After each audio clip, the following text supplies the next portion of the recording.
El Señor esté con vosotros. Proclamación del Santo Evangelio de nuestro Señor Jesucristo según San Lucas.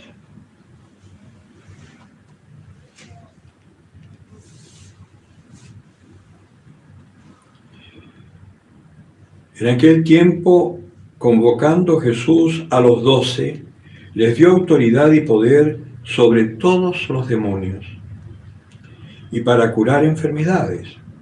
Y los envió a proclamar el reino de Dios y a curar. Y les dijo: no toméis nada para el camino, ni bastón, ni alforja, ni pan, ni plata, ni tengáis 2 túnicas cada uno. Cuando entréis en una casa, quedaos en ella hasta que os marchéis de ahí.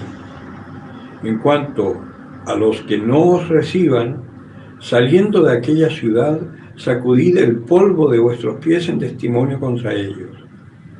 Saliendo pues, recorrían los pueblos, anunciaban la buena noticia y curaban a todos en todo lugar. Palabra del Señor. Bien. Hoy podríamos pensar que esta palabra no tiene nada que ver con nosotros. Sin embargo, es una palabra dirigida especialmente para nosotros que somos sus hijos. Quizás no hemos recibido del Señor el mandato de ir a anunciar el Evangelio, personalmente digo, pero sí lo hemos recibido a través de su palabra a lo largo de nuestra vida y desde el comienzo de nuestra vida. El Señor le dice a sus discípulos: id y anunciad la buena noticia a todos los hombres. Esto de la buena noticia es una palabra que es muy importante, porque nosotros vamos a anunciar algo que el mundo no conoce y que si ha oído de ello no cree. Y lo vamos a anunciar de una forma muy sencilla, conforme a nuestras propias palabras, probablemente sin mucha educación dogmática teológica, pero si tú has vivido en oración tu fe, si tú has vivido asistiendo a la Eucaristía, asiduamente a la reconciliación, participando en la Eucaristía, ¿no? Aunque sea ahora en estos tiempos a través de la internet, que nunca es lo mismo ni lo será. Cuando se levante la pandemia, yo espero que podamos volver al templo para estar juntos, porque la Eucaristía hay que vivirla con el cuerpo y la sangre de Cristo. La comunión espiritual, por supuesto que te ayude, también entras en una comunión profunda con el Señor y todo, pero el cuerpo y la sangre de Cristo y la comunidad es fundamental. Nosotros estamos llamados para vivir en comunidad. ¿Y cuál es esta buena noticia? San Pablo, cuando escribe, usa una palabra griega que es maravillosa, que es el querigma. Y el querigma es muy simple, ¿no? Dios, viendo que estabas perdido, se hizo hombre y asumió sobre ti tus pecados, los estrelló en la cruz, muriendo, para que al resucitar puedas resucitar tú también.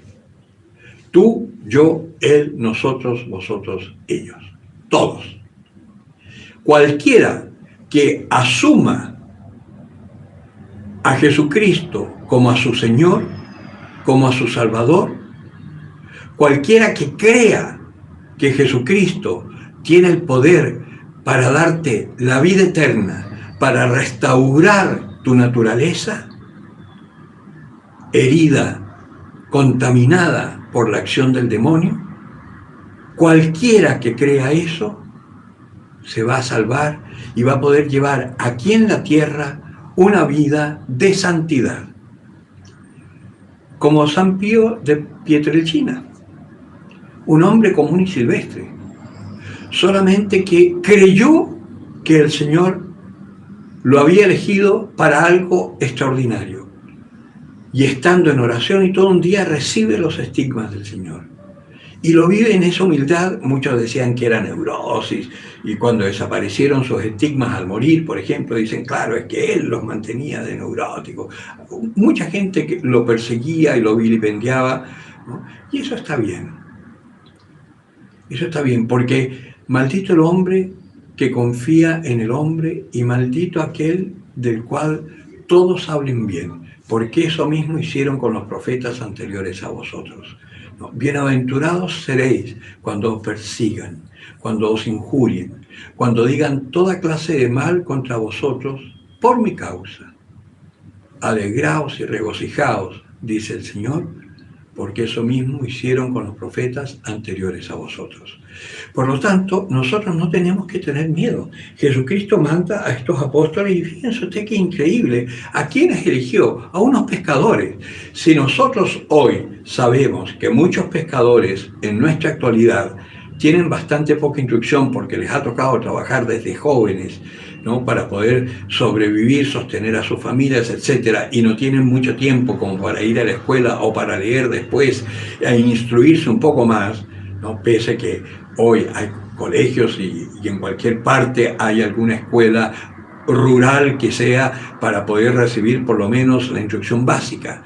Pues bien, si aún en el día de hoy, en el siglo XXI, los pescadores tienen una cultura mínima, imagínense lo que sería en esa época los pescadores a quienes escogió Jesús. Y sin embargo, estos hombres, ¿no?, que probablemente tenían una tradición, porque el pueblo judío era un pueblo religioso, así que seguramente sus padres les habrían transmitido algún tipo de instrucción religiosa, ¿no?, para que pensaran en Yahvé Sebaot, para que supieran que el Adonai era todo para ellos, etcétera, ¿no? Pero más de eso difícilmente tendrían instrucción. Y sin embargo, Jesucristo los manda a anunciar esta buena nueva. Y claro, es una buena nueva que cualquiera la puede anunciar si es que la ha experimentado. Jesucristo es el Señor. Y quien reciba eso, fíjate, eso tan simple. Si el ser cristiano no es tan complicado, es más bien sencillo, es simplemente creer y dejarse adoctrinar por el Espíritu Santo que hemos recibido y dejarnos llevar por Él ahí para hablar del amor de Dios donde nos corresponda. Tampoco tenemos que hacer grandes cosas, o sea, puede que tú nunca recibas estigmas, ni tampoco lleves una vida así que te vayan a poner después una peanita y una figurita de yeso en un altar. No, quizás no. De hecho, hay miles y miles y miles de santos anónimos que vivieron una vida maravillosa y que no han sido santificados oficialmente por la Iglesia. Pero acuérdense que esta iglesia es la iglesia de los santos. Sed santos, como yo soy santo, dice el Señor. Sed uno conmigo para que seamos uno con Dios nuestro Padre, como yo soy uno con mi Padre. Y es tan simple, ¿no? San Jerónimo creo que era un hombre que tenía una clara conciencia de su pecado. Si me equivoco y alguno sabe que no es él, corríjame, pero creo que es San Jerónimo. Era un hombre que hacía mucha penitencia, ¿no? Y se golpeaba el pecho fuerte con una piedra, así, soy un pecador, soy un pecador.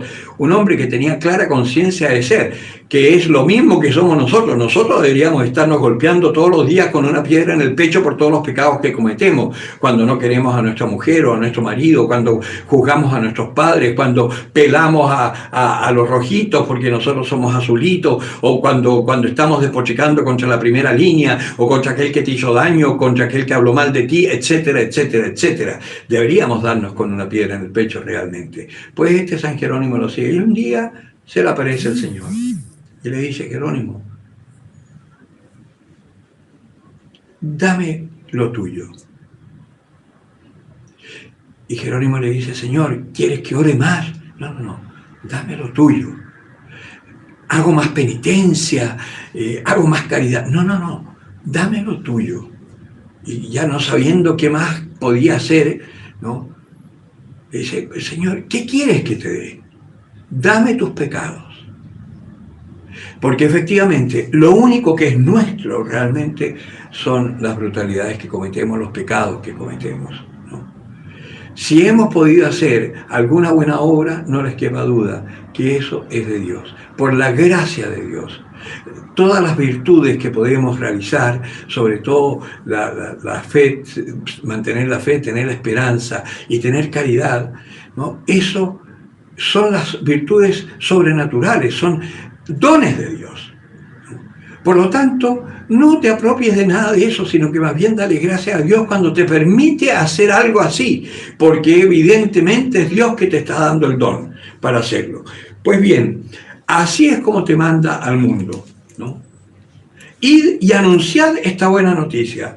El Señor es Dios, Cristo ha resucitado, Cristo es el Señor, Cristo murió por ti, Cristo te ama y desea que seas feliz, que seas libre. Y en esta lectura de los Proverbios, por ejemplo, hay una cosa que es fantástica, ¿no? Que es cuando dice el Señor, Él es escudo, ¿no? El Señor, probadas son todas las palabras de Dios, Él es escudo para cuantos a Él se acogen. Esto está comprobado, ¿no? Probado está la palabra del Señor. Si tú te acoges a Dios, nada ni nadie te podrá hacer daño.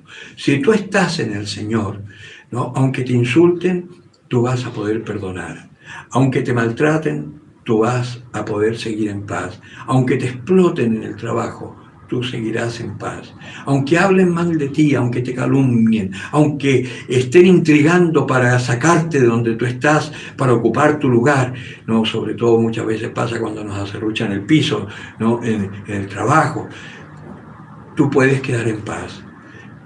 Si pierdes la pega, ahora que estamos en pandemia, por ejemplo, tanta gente que está sufriendo, que no se atreve a salir por la contaminación, por la contagiarse y todo. Si tú estás en Cristo, nada de eso te puede atormentar, ¿no? Ni la muerte de un familiar, ni la pérdida del trabajo, ni siquiera el haberte contagiado de coronavirus, porque si en último caso estás tan grave, ¿no? que probablemente no pases la pandemia, tú estás en paz porque sabes, tienes la certeza de esta realidad maravillosa a la que el Señor nos ha llamado. Porque si este mundo terminara con esto, bueno, hoy comamos y bebamos y cantemos y bailemos, que mañana ya no existiremos, no seremos nada. Pero nosotros tenemos una verdad y esa verdad la tenemos que anunciar y ojalá anunciarla a través de la experiencia que hayamos tenido. No nos morimos, pasamos a la vida eterna, ¿no? Por eso no añadas nada a las palabras del Señor, no sea que te reprenda y pases por mentiroso. No necesitamos agregar nada, no necesitamos hacer estas cositas que llegan por WhatsApp, que prende 3 velitas rojas para que el Señor venga y aparecerá tu ángel y te cumplirá. Esas son puras pachañas, eso no dice la Escritura. No agregues cosas que no son. Es mucho más simple la fe, es mucho más simple el Evangelio. Cree en Dios, déjate tocar por el Espíritu Santo que ya lo tienes por el bautismo. Deja que Él sea tu maestro, que Él hable a tu corazón. Usa el tiempo libre que tienes ahora, que hay tanto tiempo libre, sobre todo si eres mayor y tienes miedo de salir. Aprovecha de orar, aprovecha de comunicarte con tus seres queridos espiritualmente, aprovecha de comunicarte con el Señor, ¿no? Habla, Señor, que tu siervo escucha y quédate en silencio un momento y vas a ver cómo se aquieta tu alma, cómo renace la esperanza, cómo se fortalece tu fe. Sí, no hay que hacer grandes palabras tampoco, ni oraciones muy rimbombantes. Aquí estoy, Señor. Habla que tu siervo escucha. Dios mío, tú eres mi alegría, tú eres mi fortaleza. En vos confío. La jaculatoria en la iglesia es la oración para los que no sabemos rezar. Jesús, hijo de David, ten misericordia de mí. Si le quieres agregar que soy un pecador, como el publicano que se conocía bien, en buena hora. El Jesús hijo de David, ten misericordia de mí, es la oración del corazón que se llama. En el Oriente se hace siempre. No, los monjes orantes la tienen permanentemente en su corazón, constantemente, mañana, tarde y noche, orando, orando, orando, haciendo esa ejaculatoria. Hay una santa, no me acuerdo si era Santa Teresa o Santa Catalina, una de estas, que decía, 15 minutos de esta oración te llevan a la santidad. Imagínense. Claro, es medio loco pensar eso, ¿no es cierto? Es una necedad para los eruditos, ¿no? Locura para los griegos, escándalo para los judíos, pero nuestra fe está en Cristo y en Cristo crucificado por tus pecados y resucitado. Yo me acuerdo cuando a un catequista mío una señora le decía, nadie ha visto a nadie que vuelva de la tumba, ¿no? Que Orgüello, cuando le estaba hablando a la mamá de uno que se había acercado a él estando viviendo en las poblaciones callampas allá en España, en Palomera, ¿no? Gitano, y lo llevan a la cueva donde vivía su familia y todo, para que le predique, ¿no? Y la mamá del gitano, que estaba muy a disgusto, en un momento lo para y le dice, mira, a mí no me vengas con cosas. Mi padre se murió y no lo he vuelto a ver jamás. Nadie ha vuelto a la tumba. Y justo en ese momento se acuerda Kiko que había leído la resurrección de Cristo y le empieza a hablar de este que resucitó y que fue visto por sus discípulos, a los que él quiso aparecerse. No se le apareció a todo el mundo, a los que él quiso aparecerse. Bueno, pues también hoy se puede querer aparecer a ti. No perder esa posibilidad, ¿no? Y hay una cosa, 2 cosas te pido, no me las rehuses antes de mi muerte. Esta es la oración que hace el que está tratando de comunicarse con el Señor. Y mira lo que pide, ojalá lo pidamos todos nosotros, ¿no? Aleja de mí la mentira y la palabra engañosa, que eso es lo primero que nos sale. Defendernos, ¿eh? Acomodar la situación para que no quedemos tan mal, ¿eh? Y lo otro, no me des pobreza ni riqueza, déjame gustar mi bocado de pan, o sea, lo justo y necesario, porque si estoy muy pobre me puedo meter en la primera línea y dejo la escoba, y al final lo paso pésimo yo. Y si soy muy rico, ¿no?, puedo empezar a explotar a los demás y a mirar con desprecio a los que no tienen, ¿no? Dame lo justo y necesario, ¿no? De hecho, por algo, los cristianos ponían todos sus bienes a disposición de los apóstoles para que los repartieran entre los más necesitados. Ellos no tenían nada como propio, sino que más bien sabían que eran administradores de los bienes que Dios les había dado en función de los demás. Por eso yo siempre digo, acá no se trata de ser pobre y andar con harapos y dormir en la calle y toda la cosa, no. Si tú tienes bienes, úsalos para el bien. Vive con lo justo y necesario. Que no te falte nada, pero que no te sobre nada. Porque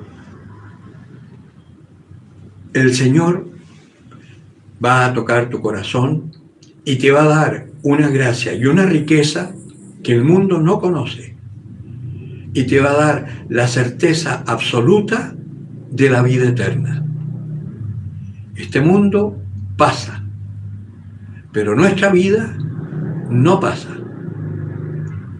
Y si estamos en Dios, será de un gozo eterno. Vale la pena jugársela por el Señor en estos tiempos, aunque te persigan. El Señor estará contigo. Él es tu escudo, dice la palabra. No temas. Bien. El que tenga oídos para oír, que oiga. Gracias por seguirnos en nuestro canal. Te invitamos a suscribirte, a tocar la campanita, darle like y hacer tu comentario.